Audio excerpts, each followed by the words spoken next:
Ako si Alisa, ang inyong tagapagsalaysay. Nais kong bumati ng isang magandang araw.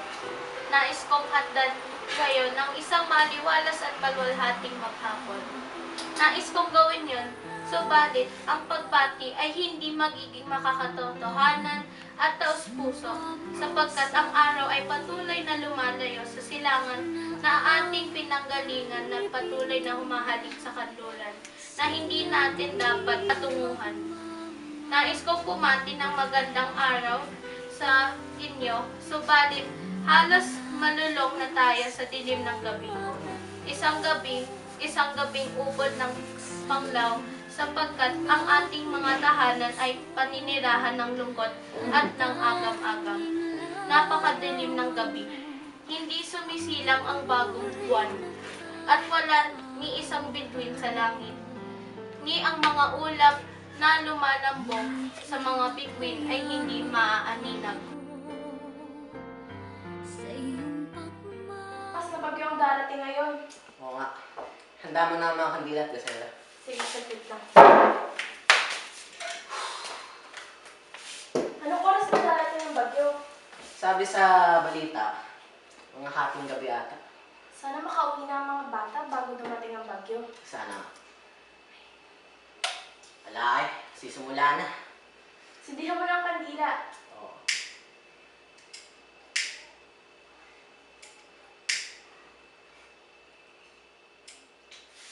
Handa ko ng mga gamit. Ikaw yan eh. Si Ina, isang butihing babae, sadlukan ng kagandahan, kabutihan at katotohanan. At saka naman si Ama, isang ulirang lalaki, sadlukan ng karunungan, lakas at talino. Dalawang pagod na kaluluwang nag-aapuhap sa dilim. Napakalakas ng ulan. Nakabibingi ang mga batak nito sa mga bubong. Wala namang bagyo ang makakatumba sa bahay na ito. Hindi naman yun ang kinatatakutan ko. Paano makakauwi ang mga bata? Nasaan na ba yung mga batang yun? Bawat panahon ay may kanya-kanyang unos sa sumusubok sa katatagan ng panahon. Unos na animo ay balaraw na may magkabilang talas upang tiyak na makasugat sa kanyang pag-ulos. Mahirap sumilong sa dapa, lalo na may bumabagyo. Ang panganay na anak, isang nilalang na hilaw pa rin ang pananaw sa buhay. Humahabi ng mga paraan na taliwas sa kanyang kinagisnan. Isang pagod na kaluluwang nag-aapuhap sa liwanag ng dilim. Sana huminto na ang ulan nang mahanap ko na ang daan pauwi sa amin. Delikadong sumuong sa daan kapag ganitong bumabagyo. Ipagbukas mo na ang iyong pag-uwi. Kahit maliit lamang, may sapat na lugar dito sa kubo para sa atin. Salamat sa pagkaanyaya mo, kaibigan. Ngunit ang hanap ko ay inat ng tahanan. Gustuhin ko mang ibigay yun sa'yo, napakahirap gawin dahil sa kaliitan ng aking dampa.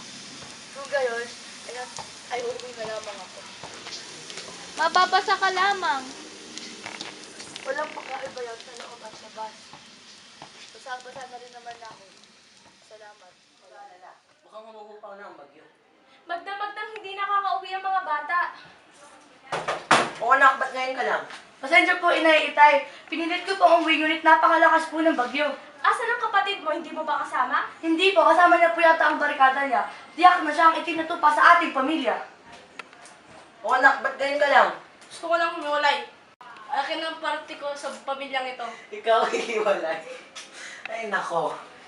Ano ba yung sinasabi mo? Hindi ka pa handa. Hindi ka pa hinog. Huwag ka papalong sa bagay na hindi ka pa handa. Basta akin na. Sige, ibibigay ko sa'yo. Basta gamitin mo ito sa tama. Ang punsong anak, katulad ng marami na hindi naman gabo ay nagagagugaguhan at hindi naman tanga pero nagtatanga-tangahan. Lumilikha ng bagay mula sa wala at nagkukunwaring mga Diyos na lumilok ng bagong unos sa dating ng binabagyong panahon.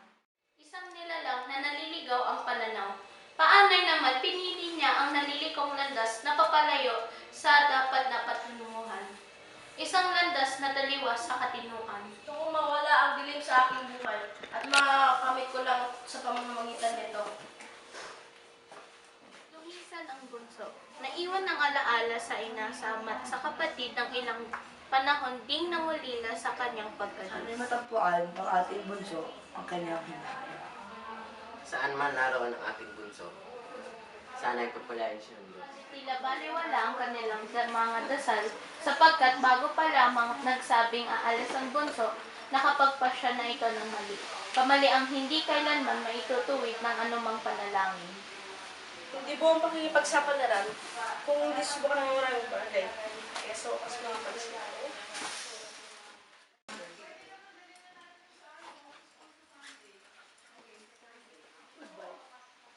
Ang nawawalang tupa ay tuluyang nagpakalaot sa dilim ng pagkakasala na nagtatago sa likuran ng maskara ng pakikipagsapalaran. Nagumon siyang lalo sa bisyo. Tuluyan siyang nakalimot at hindi inalintana ang bagong unos na dumatal sa kanyang panahon ng pagkawala. Ito ang buhay. Masaya, masarap at makulay. Subalit, masaya nga ba? Masarap at makulay? O patuloy lamang na pinupuno ng kahungkagan ang kawalang pagtutunguhan? Ito na nga ang langit. Ito na nga ang paraiso. Subalit ang langit at ang paraisong binubuo ng kahungkagan ay dagling kumukupas, dagling naglalaho, at nagiiwan lamang ng mga kalansay ng gunita. At unti-unting naghirap ang bunsong anak. 20 at 25. Hoy! Bilis-bilisan mo! Marami ka pang gagawin!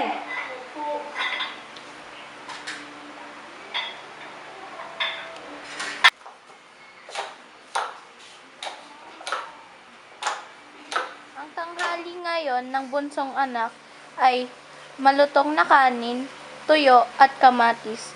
Ito ang kanyang kakainin hanggat sa wala na siyang makain.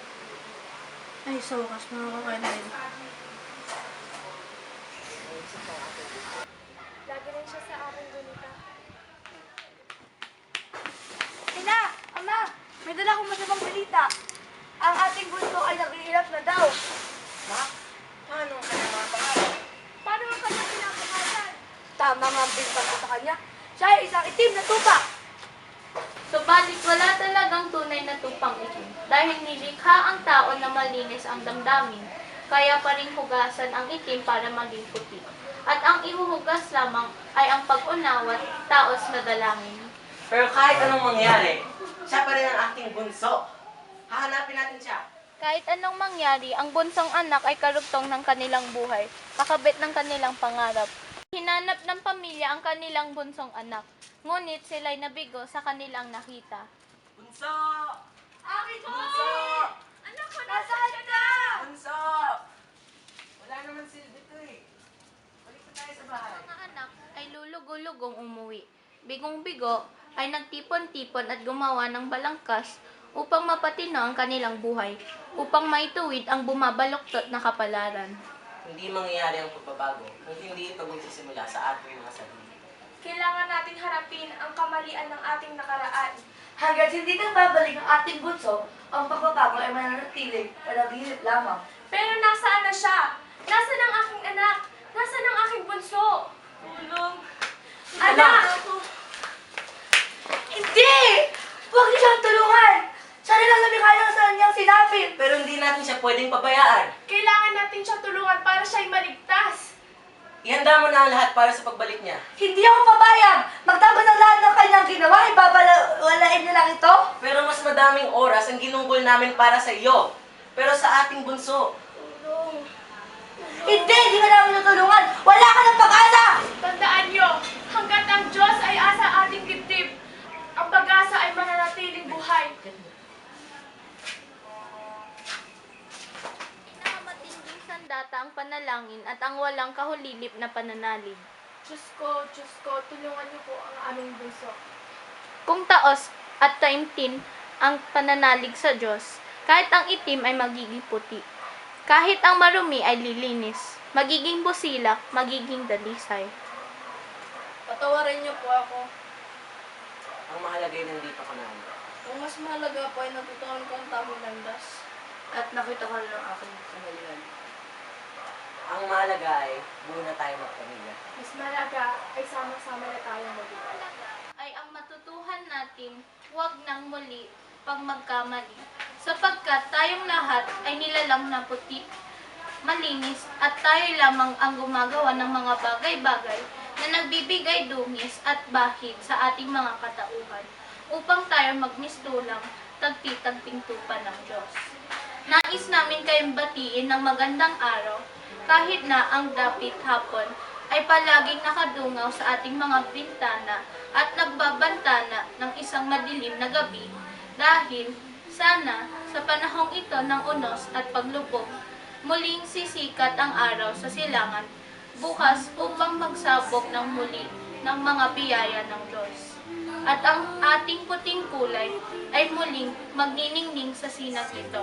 Magandang araw at ako nga muli si Alisa Chan, ang iyong tagapagsalaysay. DM. Nais mong matanto, buksan ang aking puso at tanging larawan mo ang do'y nakatago.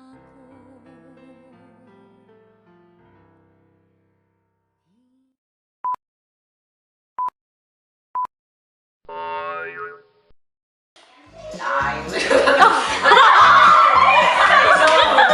3, go. Mukhang malakas na ulan ng dati. Oo nga. Handa mo na ang mga